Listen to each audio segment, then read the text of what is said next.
الحمد لله رب العالمين حمدا كثيرا طيبا مباركا فيه وأشهد أن لا إله إلا الله وحده لا شريك له وأشهد أن محمدا عبده ورسوله وبعد السلام عليكم ورحمة الله وبركاته. Je m'excuse d'avoir perturbé vos préoccupations. C'est juste pour qu'on s'entretienne au sujet du Tarawih. Et ce sont les paroles des savants qui vont écarter l'ambiguïté. Et sachez que la science en islam a une grande place, a une grande valeur. Jusqu'à ce que le prophète un jour, il s'est détourné de Kaab, l'un des compagnons qui n'est pas allé en guerre. C'est-à-dire un messager d'Allah qui se détourne d'un compagnon, pas d'un mécréant. Il ne lui a pas adressé la parole pendant 5 ans de lui. Quelle était la cause? La cause, c'était tout simplement parce que ses compagnons, ils n'étaient pas allés en guerre. Et le prophète lui a demandé pourquoi tu n'es pas allé en guerre. Il dit rien ne m'a empêché. Il ne voulait pas mentir. D'autres munafiqoun ont menti. Le prophète les a laissés tranquilles. Et celui-ci qui est un compagnon qui ne ment pas, il a dit la vérité que rien ne m'a empêché d'aller en guerre. Et le prophète s'est détourné de lui pendant 5 ans de jours. Et après maintenant, Allah Azzawajal a accepté sa tawba, la tawba de ce compagnon. Allah maintenant s'est fâché contre les munafiqoun. Pourquoi je raconte ceci? Quelqu'un va dire est-ce que le thème c'était la guerre? La réponse est non, c'est pour contourner et dire Allah dans la sourate At-Tawba, vers la fin de la sourate At-Tawba, Allah Azzawajal dit au prophète, lorsqu'on envoie un groupe d'aller en guerre, c'est mieux qu'un autre groupe reste avec le prophète, ils apprennent la religion. Comme ça, ceux qui sont allés en guerre, lorsqu'ils seront de retour, ceux qui étaient avec le prophète, ils ont appris l'islam chez le prophète, ils vont enseigner à ceux qui étaient allés en guerre. On comprend donc ici que aller en guerre, qui est parmi les obligations en islam, quelque chose l'a remplacé. Si tu ne pars pas en guerre à cause de la recherche de la science, sache que tu n'as plus ces péchés. La recherche de la science, c'est en équivalence avec le djihad, fi sabilillah. On a questionné les savants. Celui qui cherche la science et celui qui se lève, il prie qiyam al-layl, qui a plus de récompenses. Cheikh Fawzan Hafizahullah, il dit c'est celui qui cherche la science. Celui qui se lève, il apprend des livres, il comprend les paroles des savants, il a de récompenses que celui qui effectue qiyam al-layl, même tahajjud. Même si c'est la nuit du destin, ça montre la place de la recherche de la science. Hier, nous avons vu que le nombre de rakas de Tarawih que le prophète effectuait, on a eu 2 paroles, 13 ou 11 rakas. Mais où beaucoup de savants ont parlé, c'est 8 plus 3 rakas. Donc voici ce qui est meilleur, 8 plus 3 rakas. Mais si quelqu'un augmente, il prie 10 plus 3. Ou bien il prie 20 plus 3. Nous avons su Ibn Taymiyyah à la fin, il a dit que ça ne soit pas une cause pour la division en islam. Il ne faut pas que si tu entres dans une mosquée, l'imam prie 10 plus 3, que ça devienne des problèmes. C'est un sujet où il n'y a pas eu de problème en islam. Maintenant, le sujet qu'on va traiter aujourd'hui, c'est très important. C'est maintenant sur ceux qui, peut-être ils n'apprennent pas, mais pas de discuter. Les sujets qui concernent les enseignants islamiques, les savants, ils vont mettre sa bouche dedans pour discuter. Le voici maintenant, Allah l'a éprouvé. Il est dans une autre mosquée où, étant chez lui, il est habitué à effectuer 8 rakas plus 3. Allah l'a éprouvé, il prie dans une autre mosquée où on va effectuer 10 rakas plus 3. Ou bien plus que cela, il se lève, il sort. Nous voyons souvent ça le mois de Ramadan. On dit, deuxième sujet ou bien deuxième question dans ce livre, Imam Yazidu ala ihda asharata raka.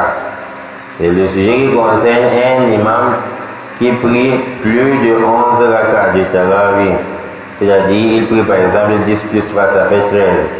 On dit, وَسُئِلَ فَضِيلَةُ الشَّيْخِ الْعُثَيْمِينِ رحمه الله إذا صلى الإنسان خلف إمام يزيد على 11 ركعة فهل يوافق الإمام أو ينصرف أثناء القيام؟ وما توجيهكم لمن يكذب ويغتاب وهو صائم؟ On a questionné Ibn Taymiyyah, on dit C'est lui maintenant qui prie derrière l'imam qui a effectué plus de 11 rakats. Est-ce qu'il va suivre l'imam dans ce nombre de rakats qui excède 11 rakats, ou bien il va abandonner l'imam et sortir, rentrer chez lui? Il y a une question que je peux créer ici, c'est quoi? C'est que quelqu'un peut poser la question à savoir comment est-ce qu'on va savoir si l'imam veut se lever pour effectuer le tarawih, c'est-à-dire 9e et 10e rakat. Comment est-ce qu'on va faire la différence et savoir que soit l'imam veut effectuer 9e et 10e rakat, soit il veut effectuer directement le 8e. Ça peut se voir, il y a des signes de chaque chose. Si on voit, il fait la salam directement, il se lève, il continue. Alors on sait que d'habitude, lorsqu'il veut effectuer le 8, il soit précise à travers le micro, soit il passait environ 30 secondes avant de se lever. Si on voit qu'après 8 rakats, il se lève brusquement, ici on peut détecter qu'il veut effectuer 10 rakats. Et d'autres sortes souvent. On dit, il nous intègre la sentence de celui-ci.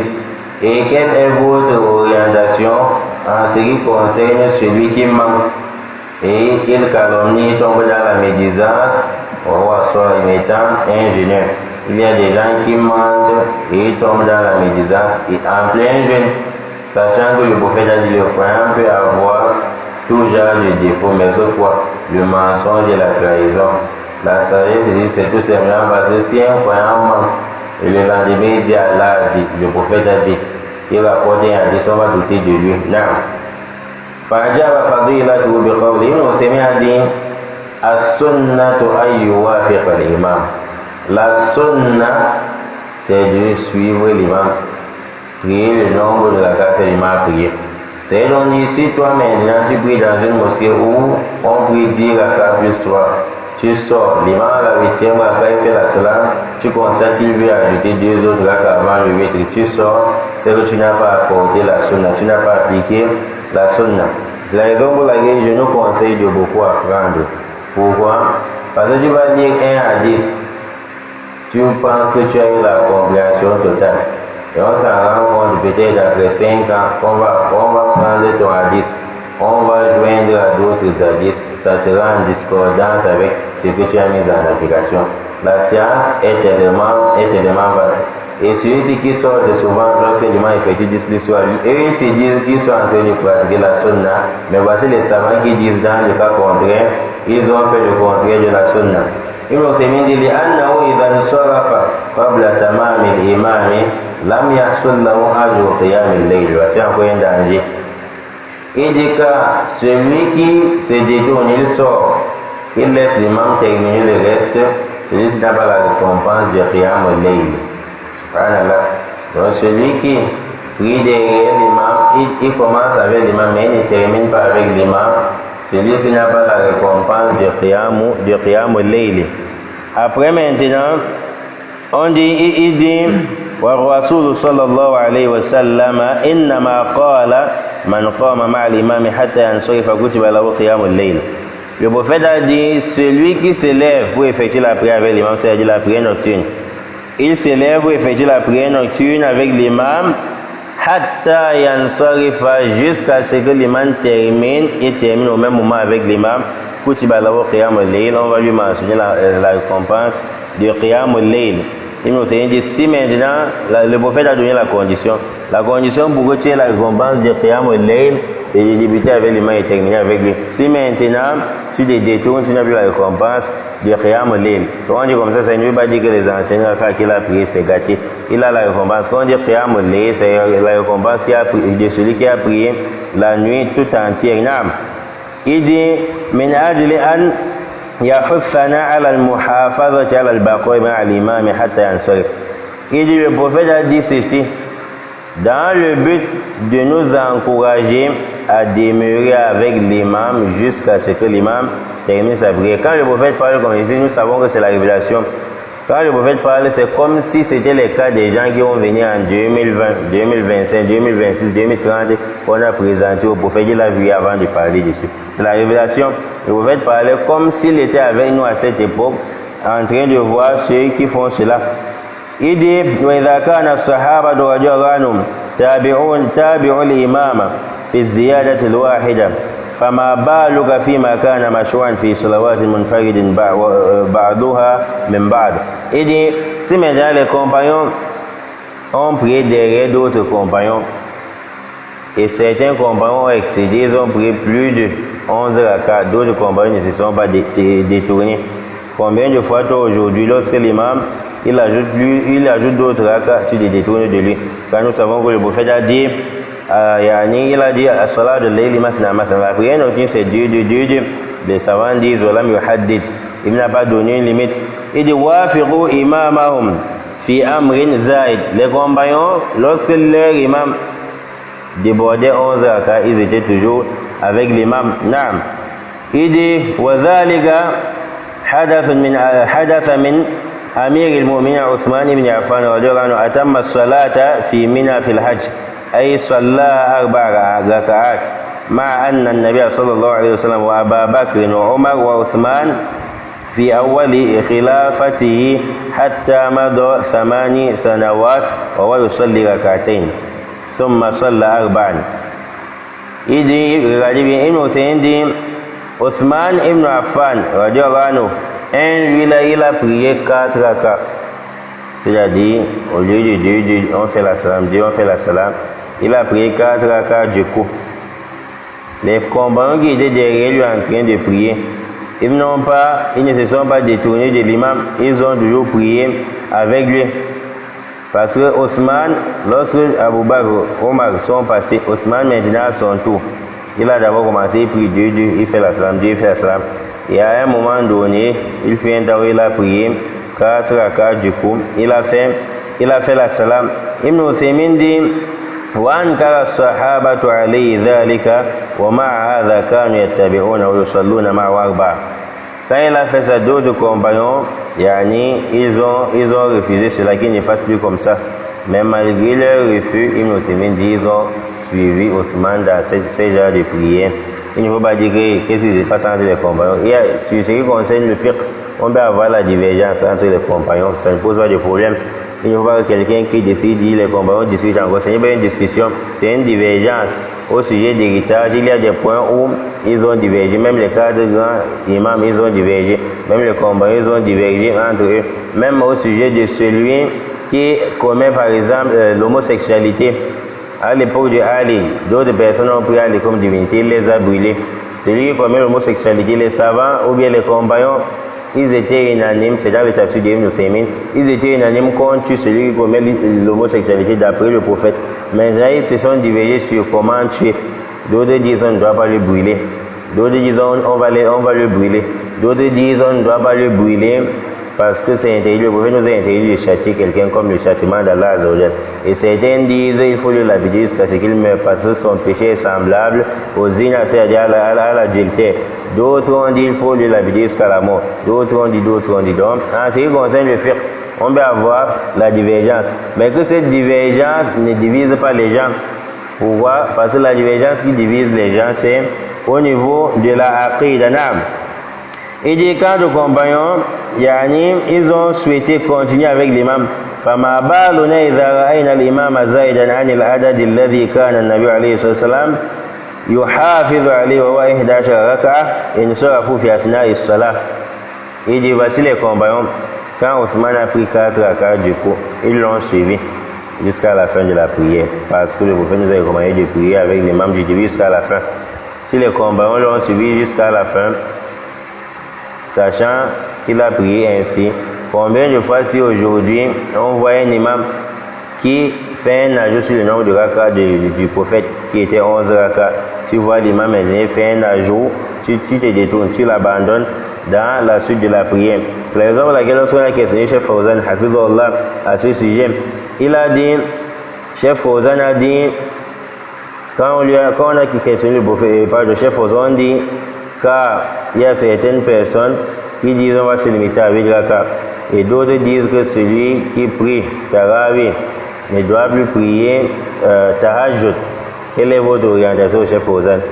Il dit, il faut savoir que le prophète a dit la prière nocturne c'est 2 rakats. Cheikh Fawzan dit celui qui veut prier même plusieurs rakats, plus de 11, plus de 13, il n'y a aucun problème. Ça n'a pas de limite, le prophète n'a pas limité. Cheikh Fawzan dit Mais quand ceux qui disent oh, le prophète priait 8 rakats, personne ne peut prier une seule raka du prophète.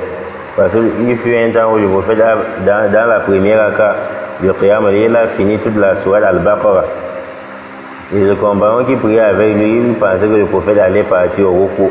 Le prophète engage sourate Nisa. Après, il pense que le prophète va aller au repos. Le prophète engage Ali Imran dans une seule raka. Baqarah, Ali Imran et sourate Nisa. C'est où on a puisé le dalil en disant que donc je peux inverser l'ordre des sourates dans la première position, c'est-à-dire ce n'est pas obligé que je lise Qul Allah dans la première raka et je lis Falaq dans la deuxième. Je peux inverser, je commence par Falaq dans la première raka et ensuite je lis Qul Allah dans la deuxième raka pour voir. C'est à travers ces hadiths dont je suis en train de vous parler. Parce que le prophète, après la sourate Baqarah, il a plutôt lu An-Nisa, il est revenu lire Ali Imran. Il a lu de Baqarah jusqu'à An-Nisa, c'est 106 pages dans une raka. Et Tarawih provient de Yani al-Istirah. Tarawih veut dire une prière où on se repose. Où on se repose. Et quand on dit même Tahajjud, ça ressemble un peu au djihad. Tahajjud, c'est dire une prière où quand tu vas te tenir. Non, c'est que tu te tiens comme si tu te tenais pour de bon. C'est-à-dire, tu vas te tenir debout, c'est ce qu'on dit, celui-ci ne va plus s'asseoir.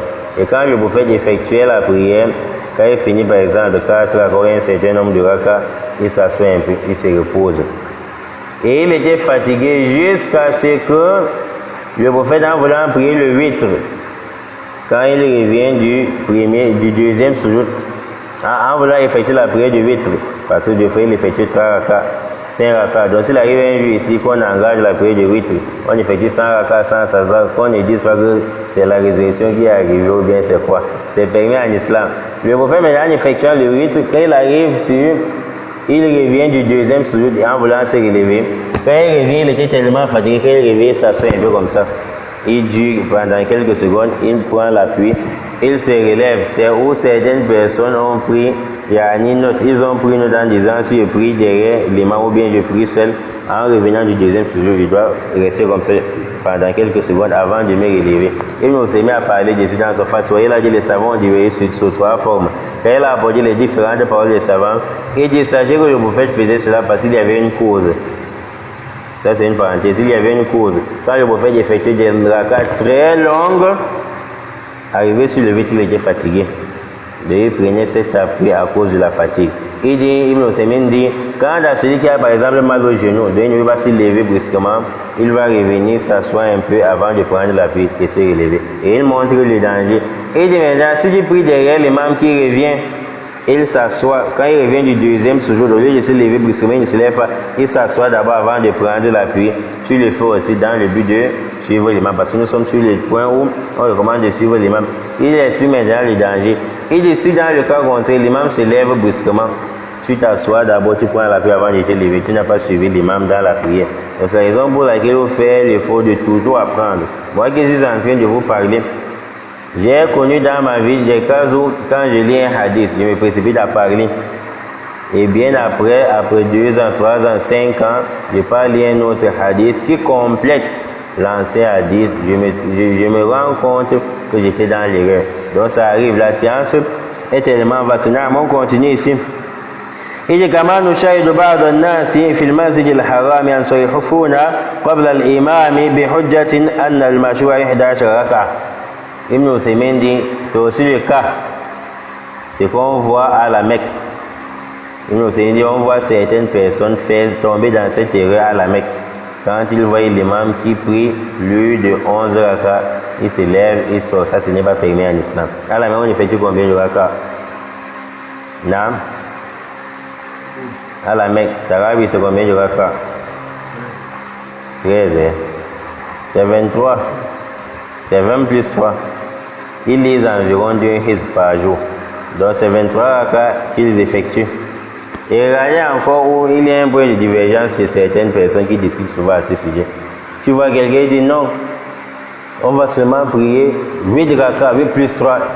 Et il veut même bagarrer.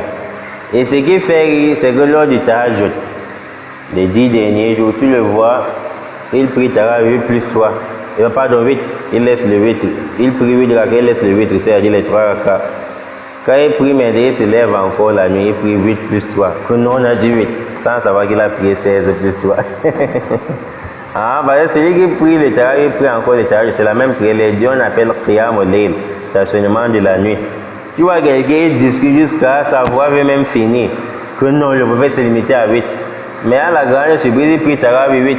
Il se lève encore la nuit à 1h ou bien à minuit. Il prie tarawih aujourd'hui de raka et il met encore 3. Il sait que non, j'ai prié 8 plus 3 comme le prophète. En réalité, il n'a pas prié 8 ici. Il a plutôt prié 16 plus 3. Il ne faut pas discuter au sujet de certaines personnes. Mais, si on veut faire déjà, parce que plusieurs savants sont sur 8 plus 3. Si on veut faire déjà qu'on fasse 8 plus 3, mais dans les 8 raka, au lieu de lire une page, au lieu de lire 5 pages, on essaie de faire la même image comme le prophète. C'est-à-dire, vient dans une raka, je lis par exemple un hizb, 2 hizb ou bien 3 hizb dans une raka, c'est que ceci est meilleur. On demeure sur le nombre de raka tel que le prophète. Au lieu de se limiter à chaque fois, on lit 10 pages, on descend au ruku, ou bien on lit une page, on descend au ruku, on prolonge encore, on lit un hizb dans une raka, au plus que cela, c'est que c'est encore meilleur. Et dit, نقول إن متابعة الإمام أوجب في الشرع. Et dit, nous allons dire, notre position, c'est qu'on dise aux gens que le suivisme de l'imam أوجب في الشرع, on a obligé cela. والخلاف شر. Et c'est un mal de diverger avec l'imam. C'est un mal d'abandonner l'imam. On ne termine pas la prière avec lui. والخلاف فيما يسوغ فيه الاجتهاد لا ينبغي أن يكون مثارا للخلاف والشقاق بين الأمة. Et nous dit la différence du raka, c'est-à-dire tu as habitué plus 3. Et demain quelqu'un prie comme à la Mecque 20 raka plus 3. Et nous dit que ceci ne soit pas un élément provocateur de la divergence entre les gens, des discussions entre les gens et de la division bain al-umma dans la communauté. Si tu arrives 8 plus 3, alhamdulillah, tu arrives là-bas 10 plus 3, alhamdulillah, tu arrives à la Mecque 20 plus 3, alhamdulillah, mais que ce ne soit pas un sujet où les musulmans ne vont plus se parler. Celui-ci n'est plus salafi, on dit pourquoi il a prié 10 raka plus 3, l'autre n'est plus salafi, pourquoi il a prié 20 raka plus 3 là. Si tu te limites sur ce qui est meilleur, c'est-à-dire 8, mais sachant que dans une raka, tu peux faire 15 minutes, 20 minutes, 30 minutes, c'est que c'est meilleur. Ça ne veut pas dire que d'autres ont fait la bid'a. Et dit, خصوصا وأن السلف اختلفوا في ذلك وليس في المسألة دليل يمنع جريان الابتداع فيها. Il dit, c'est même nos plus prédécesseurs. Ils ont divergé sur le nombre de raka. Quand on dit diverger, c'est quoi? C'est-à-dire, les uns ont pris 11, d'autres ont pris plus de 11, mais ça n'a posé aucun problème. Il nous dit, il n'y a aucun dalil qui interdit de traverser 8 plus 3 rakanam. Il y a du mal à l'insan. En ce qui concerne la deuxième partie de la question, beaucoup on termine parce qu'on a posé la question en deux volets. Premier volet, c'est à propos de ceux qui se détournent de l'imam lorsqu'il effectue le tarawih.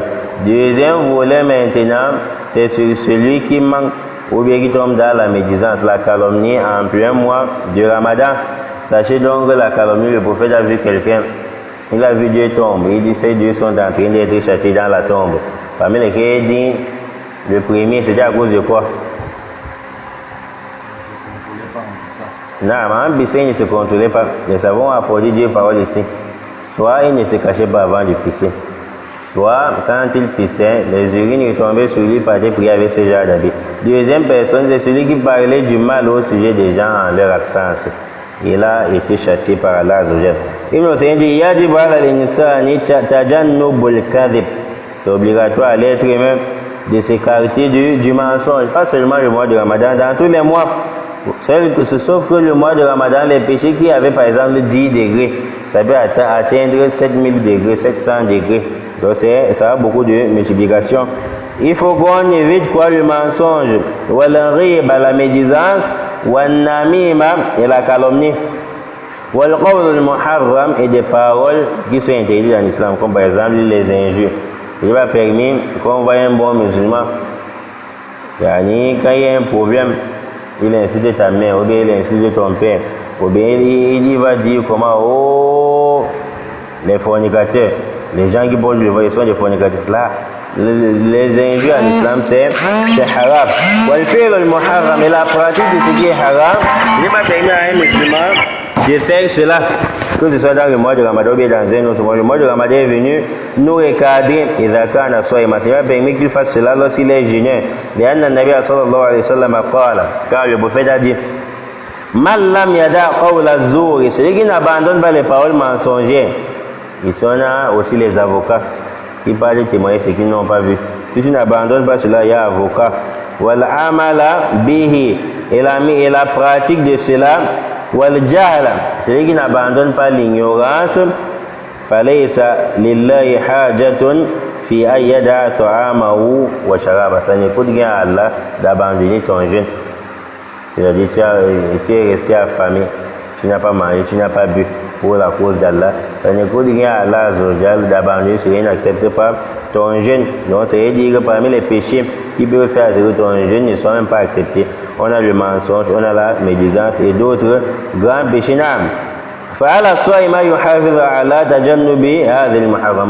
C'est obligatoire au jeûneur qu'il fasse l'effort de s'écarter sur ces genres de péchés qui sont interdits dans l'islam. Au lieu de parler, tu as vu ce que celui-ci a fait. Maman, on dit c'est quoi? Et rapprochez-vous. Et tu es en train de calomnier. Au lieu de faire ceci, remplace les paroles de ta langue par quoi? Par la lecture coranique dans le mois de Ramadan. لأن قراءة القرآن في رمضان لها مزية حيث نزل في رمضان. Car la lecture coranique dans le mois de Ramadan a beaucoup de mérite par rapport à d'autres mois. Pourquoi? Tout simplement parce que nous savons que le Coran a été révélé le mois de Ramadan. Et le prophète alayhi salatu wasalam, kana yati Jibril fi Ramadan fa yudarisu le Coran. Ce qui indique qu'on doit faire l'effort dans la lecture du mois de Ramadan, c'est sur le fait que l'ange Gabriel venait auprès du prophète. Il révisait le Coran tout entier avec le prophète alayhi salatu wasalam. Wa kana an-nabi alayhi salatu wasalam hina yudarisu Jibril al-Quran ajwada bil khair. Quand il révisait le Coran avec Jibril, c'est-à-dire le prophète, quand il révisait avec l'ange Gabriel, il multipliait beaucoup de bienfaits. La façon dont le prophète se précipitait dans la bienfaisance, ça dépasse même la vitesse, plus que la vitesse du vent. Du vent, par exemple, du vent furieux. Le prophète se précipitait dans tous les sens. C'est-à-dire, en ce qui concerne la salat, on doit voir le bon musulman devant. En ce qui concerne la lecture, on doit te voir devant. En ce qui concerne le vivre ensemble chez toi, on doit te voir devant. Mais je ne parle pas de vivre ensemble dans le haram. En ce qui concerne la bienfaisance envers ton épouse, coucou, chérie, tu dois renouveler ceci. Le mois de Ramadan ne sera parmi ceux dont, que ce soit dans le mois de Ramadan ou bien un autre mois, quand tu rentres, les enfants fuient et se cachent. Parce que quand tu rentres, les gens ont chaud dans la maison. Mais quand tu sors, les gens sont à l'aise là. Et le prophète alayhi salatu wassalam, أي أنه صلى الله عليه وسلم إذا قرأ القرآن تأثر به. Il dit, on dit que le prophète lui-même, il ne faisait pas la simple lecture. La lecture pure, non, on doit finir le Coran. Parfois, quand on lit, les gens mesurent. Et il reste 10 jours pour qu'ils finissent là. Le prophète ne faisait pas la lecture pure. Il dit, mais si on entend que le prophète s'est précipité dans le bien plus que le vent furieux, ça veut donc dire que lorsque le prophète lisait le Coran, ça avait un effet sur lui. Et quel est le Coran qui a l'effet? C'est le Coran où tu lis, tu comprends. Maintenant, comment comprendre? Il faut assister au tafsir le mois de Ramadan. C'est la raison pour laquelle, pour ceux qui sont en Bamoun, je profite pour dire, on va débuter, on va faire le tafsir le mois de Ramadan, jeudi, vendredi, samedi, dimanche, derrière l'essai de Newbel. On va prendre une très belle sourate, ça va débuter aujourd'hui, Inch'Allah. Ça sera la sourate Yusuf Nam. Donc là, le prophète disait le Coran, il avait l'effet. Il y avait un effet sur lui. Comment est-ce que tu peux lire le Coran, tu as l'effet si tu ne connais pas la signification, la traduction? Et il y a des gens qui veulent souvent imiter les voix des lecteurs.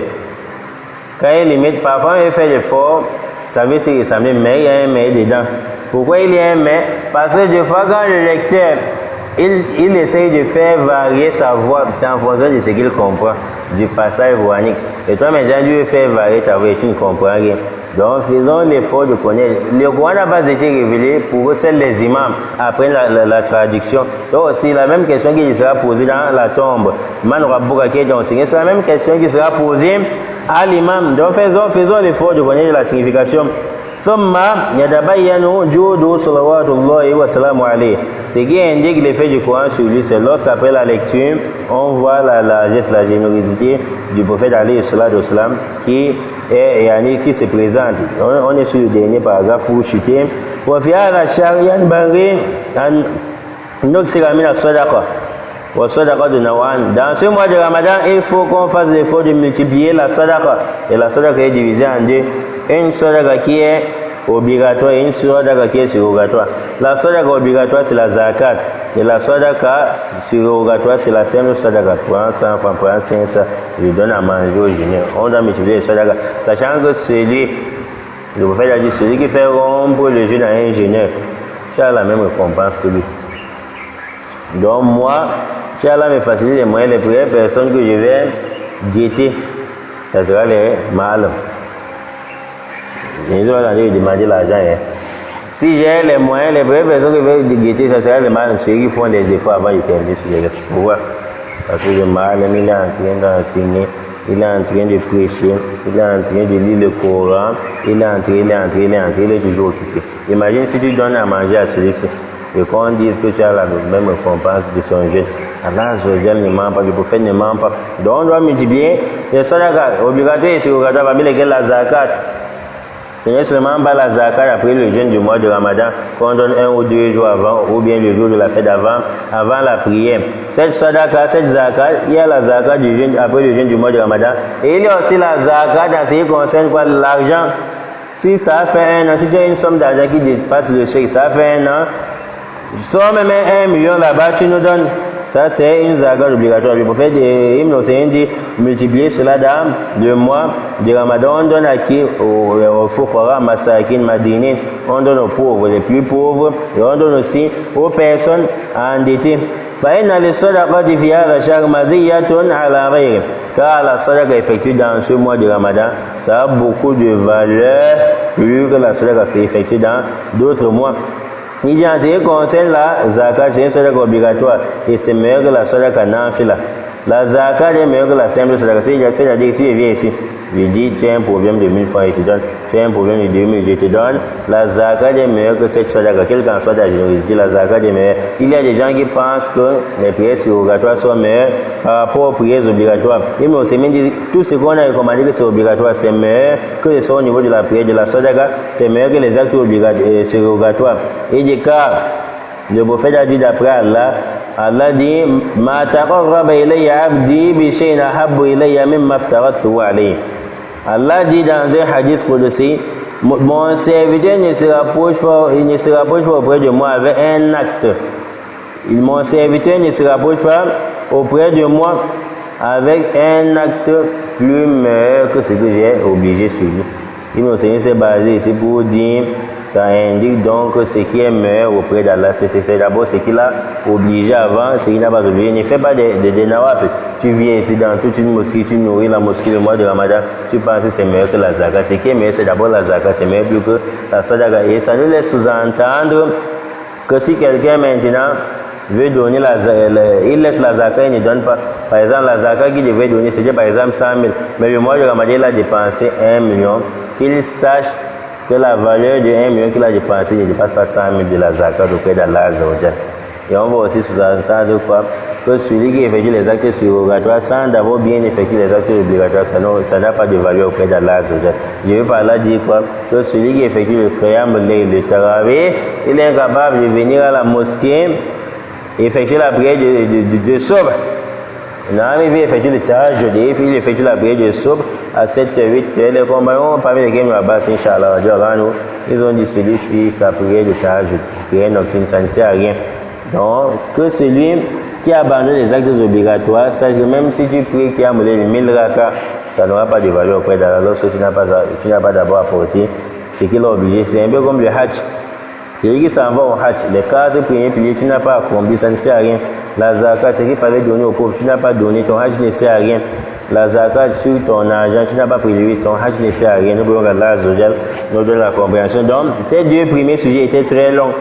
Mais dans des jours à venir, troisième sujet, quatrième sujet, cinquième sujet, sixième, en Allah, ça ne sera plus long.